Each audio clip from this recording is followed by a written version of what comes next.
Previously on Paul's home. Paul, why is Garrie making all that noise? How should I know? I don't speak bird. How would you feel if your last meal was yesterday? Paul sneered at his dad. Garrie tried to nibble on Paul's fingers. What you biting me for? And now, Paul's home. Kicking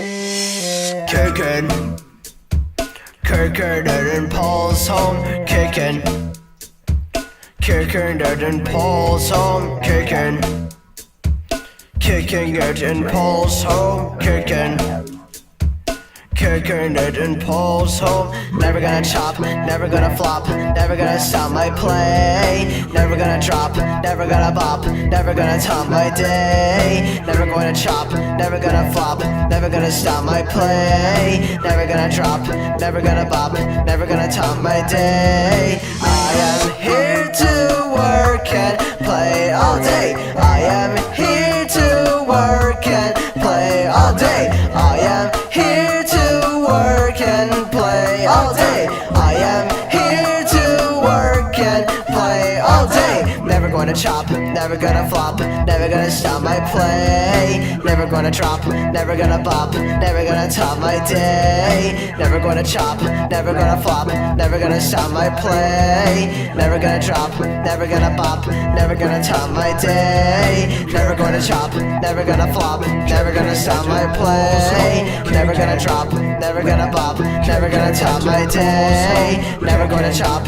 never gonna flop, never gonna stop my play. Never gonna drop, never gonna bop, never gonna top my day.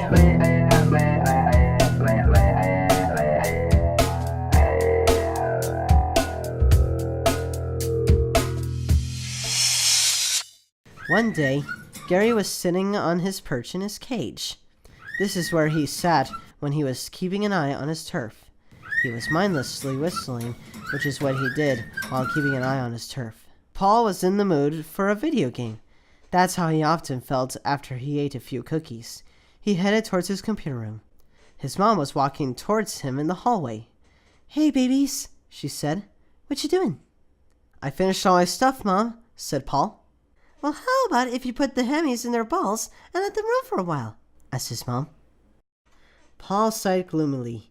As he turned back to the laundry room where the hammy's cage was, he replied, "Oh, all right."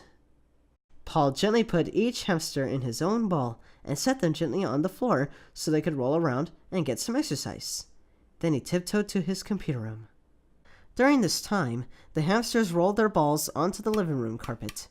They started bumping their balls into each other to make clicking sounds. One started singing a low melody, while the other started singing a high melody. Garrie happened to notice all the commotion going on in his turf and scrambled to get a better vista. "Hey!" he called, hanging from the side of his cage. "What are you mice doing down there?" The hammy stopped jamming and looked up towards Garrie. Who you calling mice? Asked one. "Obviously, he doesn't know that mice have tails, and we don't," said the other. "But we know you're a bird because we've seen your kind back at the pet shop," said the hamster.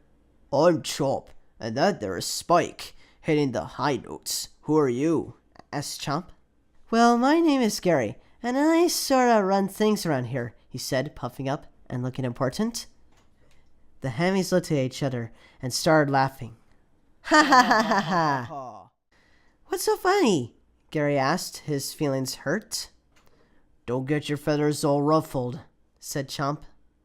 "Hey, we heard you whistling a solo earlier. You're not bad," commented Spike. "You up for a jam?" "I'm always in the mood for some toast," Garrie replied. The hammies laughed again. Ha ha ha ha ha. "We're talking about making music," said Spike. "Huh?" said Garrie. "I thought jam was what you put on toast." Nope, said Chomp. You got any bells or anything up there? "Why, yes, I do. I like to throw them around when the people watch TV." "Well, you just go with the beat. Come on, Chomp, let's do this." So the hammies started knocking the balls into each other, and to Garrie's amazement, he began to hear the beat. It made him want to move. "Bring it on, bird," said Spike. Garrie grabbed a bell. He started shaking it and throwing it around. "Now chirp to me," called Spike. Garrie started chirping happily. "What's all that noise?" cried Paul's mom. "Paul, You need to put the hammies away. It's too late for so much noise. oh, all right," replied Paul. Paul picked up the 2 hamster balls. "Later, bro," called Spike. "Keep drumming, bro," chimed in Chomp. "Wow," thought Garrie. "They called me bro."